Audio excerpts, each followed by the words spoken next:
o varejo ele tem algumas características intrínsecas que, cara, é do setor. Então, você, quando é investidor, tem que estar ciente dos riscos que você está correndo. Agora, não é o caso da maioria dos investidores que tem varejo em carteira, que muito provavelmente ou entraram por uma dica, ou entraram olhando rentabilidade passada, e agora que essas ações estão lá no chão, é assim, com razão, não é sem razão.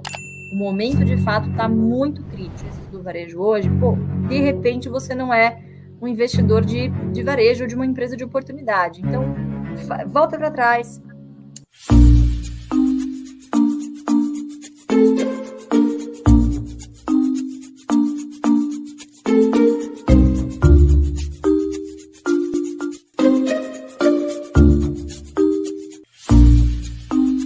Então, já vai curtindo aí, compartilhando, para depois a gente entrar na live fechada somente para assinantes, tá bom? Vamos falar sobre o setor de varejo, né, Lulu? Hoje é um assunto que muita gente que ainda não segue a nossa, digamos assim, a nossa estratégia, acaba começando, de repente, de forma errada ou influenciado por outros, sei lá, por outras pessoas no mercado, acabam começando sem ter muito crivo, né? Sem ter um crivo um pouco mais aguçado. Nós aqui do AGF não gostamos do setor de varejo, tem alguns belos motivos por trás disso. O próprio Barsi fala em várias entrevistas o porquê que a gente não gosta do setor de varejo. E hoje a gente vai trazer um pouquinho mais desses dados e falar um pouquinho também de Magalu, um pouquinho mais do setor em geral, né, Lulu? É isso aí, Fabião. E você sabe que é engraçado, né? A gente tem o costume de falar, pô, a gente não gosta de tal setor. Pessoal, não fiquem chateados, não é nada pessoal. É porque quando a gente está falando aqui é sobre a perspectiva profissional de o que se encaixaria numa carteira previdenciária. A gente sabe que varejo, construção civil, geralmente são empresas que empregam um grande número, né, de colaboradores diretos e indiretos. Então, não é sobre, esses setores não deveriam existir, tudo uma porcaria. Não, não é nesse sentido. É, olha, o varejo ele tem algumas características intrínsecas que, cara, é do setor. Então, você, quando é investidor, tem que estar ciente dos riscos que você está correndo. Quando o cenário está muito positivo para o mercado interno, né, para o mercado consumidor interno, então, PIB subindo, taxa de juros lá embaixo, você tem uma liquidez maior fluindo no mercado, geralmente são setores que tendem a sair na frente em relação aos setores que a gente mais gosta para a carteira previdenciária, que são aqueles setores do feijão com arroz, né, o Fábio Barani, que é o best, vocês estão cansados de saber. Bancos, energia, seguro, saneamento e telecom. Todo mundo só lembra desses setores quando varejo, quando essas outras pimentinhas já não estão mais na moda, porque estão no contrafluxo, ou seja, estão no contraciclo. Tudo que sobe, um dia pode cair se a gente está falando de empresas cíclicas, né? E muita gente, quando chegou na Bolsa, ali naquela leva 2020, 2021, a gente estava, de fato, num cenário muito positivo para varejo. Provavelmente, né, Fabião, esses investidores não estavam cientes de que o contrário também poderia, e no Brasil, pessoal, acontece. E muitas dessas empresas, infelizmente, não conseguem sobreviver. É assim que funciona a dinâmica no varejo já há muitos e muitos anos. A gente está falando aqui de várias décadas. Então, quem investe, obviamente, tem que saber disso. A gente sempre fala aqui, poxa, caiu, compra mais. Isso é válido se você tem, primeiro, confiança no que você está fazendo, se você estudou muito bem a empresa e acha que tem qualidade. Agora, não é o caso da maioria dos investidores que tem varejo em carteira, que muito provavelmente ou entraram por uma dica, ou entraram olhando rentabilidade passada, e agora que essas ações estão lá no chão, é assim, e com razão, não é sem razão. O momento, de fato, está muito crítico. É aí que a gente descobre quem está nadando pelado, né, Fabião? Então, hoje, pessoal, quando a gente traz o tema varejo, não é no sentido de manchar a reputação de ninguém que trabalha em varejo, ou se você tem varejo, eu acho que tem que saber encaixar esse tipo de empresa e saber se esse tipo de investimento cabe no seu portfólio, se você aguenta esse tipo de volatilidade e se você está fazendo preço médio ou preço médio. Se está te dando taquicardia os preços do varejo hoje, pô, de repente você não é um investidor de varejo ou de uma empresa de oportunidade. Então, volta para trás, faz o feijão com arroz bem feito e vai colocar dinheiro no que você acha que vai, de fato, garantir a sua renda lá no futuro, né, Fabião? A gente trouxe 2 prints, inclusive. Oh, desculpa, pode falar. Coisinha bem rápida, né, Lu? Se você for analisar, digamos assim, que você não tenha um conhecimento tão grande sobre o mercado de ações, se você for pegar os dividendos dessas empresas, desses setores, nos últimos 10 anos, você vai ver que há uma oscilação tremenda, né? Em alguns anos, essas empresas, inclusive, não chegam sequer a pagar dividendos, né? Então, acho É que verdade. uma análise claro, você não precisa fazer uma análise tão rasa quanto essa, olhar só os dividendos, você não deve fazer só isso.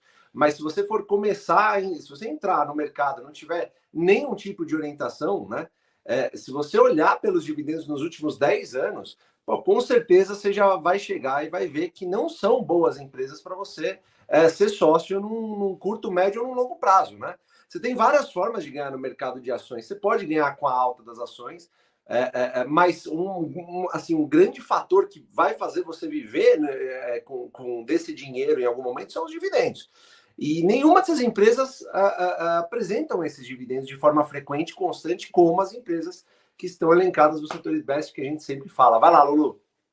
É isso aí, Fabião. E a gente trouxe dois slides não, desculpa, dois printzinhos que a gente fez de...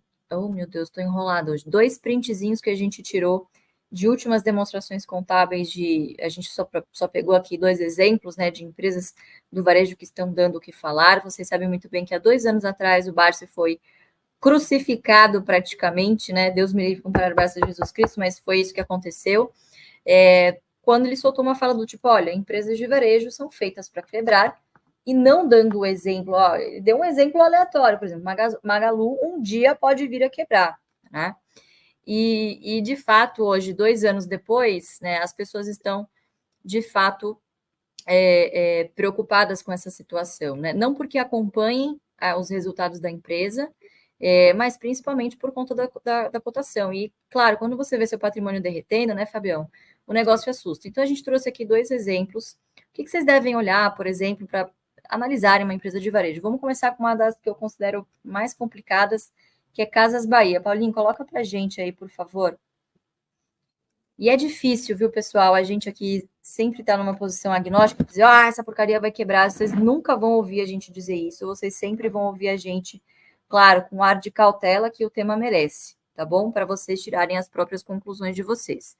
Então, aqui, se vocês puderem, inclusive, aí na telinha de vocês, colocarem tela cheia, tá? Para vocês enxergarem melhor, a gente deu o zoom aqui que era possível. Essa aqui é uma apresentação do terceiro TRI das Casas Bahia, falando, inclusive, sobre a sua situação de liquidez e de alavancagem.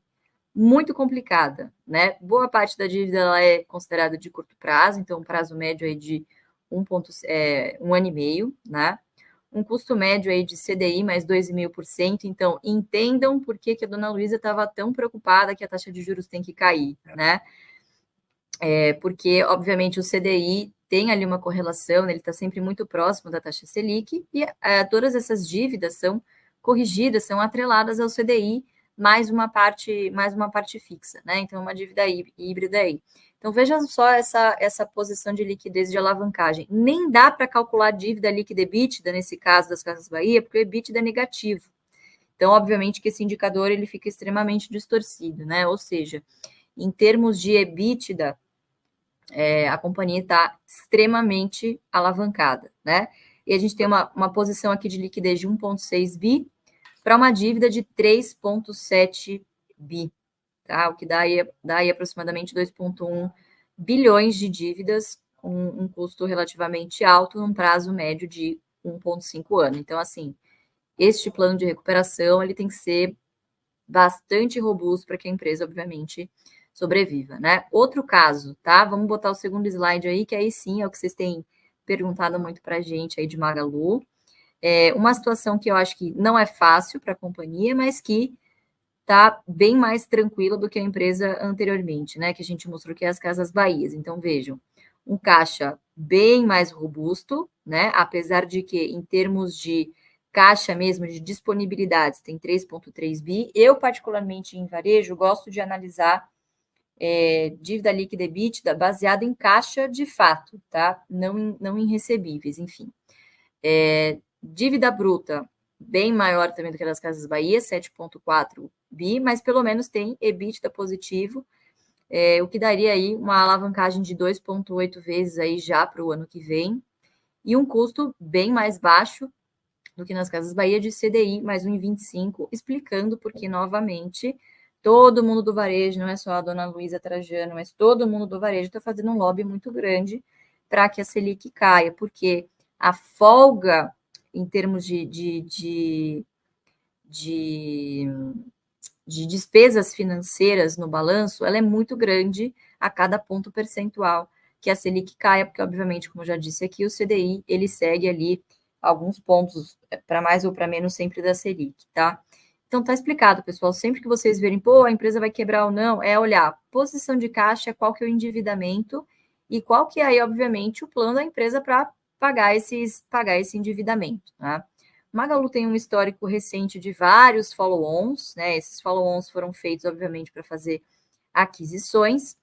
O que a gente sabe hoje é que o varejo está muito difícil, né? Principalmente varejo de linha branca, enfim, marketplaces, como são ambos os casos, e que muito provavelmente a rentabilidade desses investimentos, dessas sinergias, ainda não estão sendo capturadas.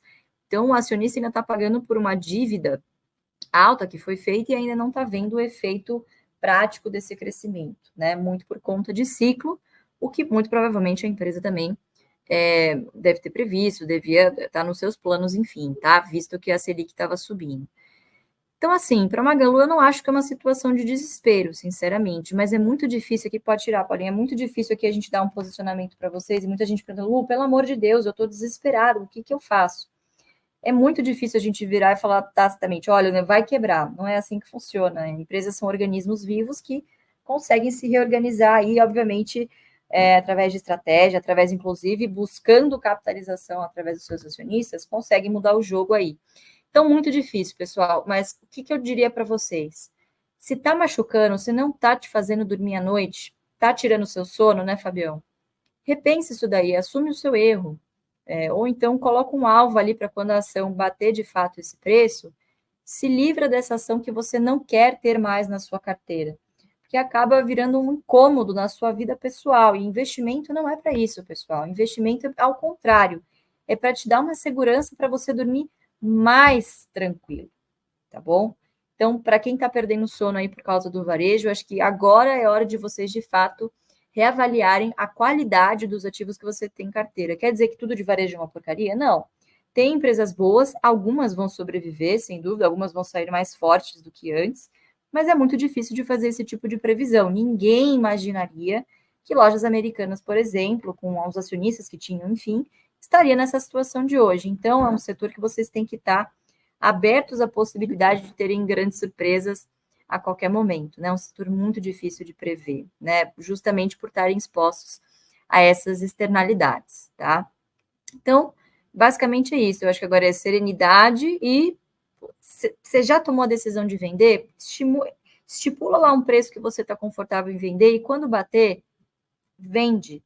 Para de ficar sofrendo, coloca dinheiro bom numa empresa boa que você tenha ali mais segurança, mais assertividade de que vai te gerar um dividendo, que vai te gerar uma renda lá na frente para garantir o seu sossego, né, Fabião? Você já teve varejo na carteira, Fábio Baroni? Não tive, mas eu tive uma outra empresa. Aliás, é uma coisa que também assim, eu posso sugerir para nossa audiência, Lu.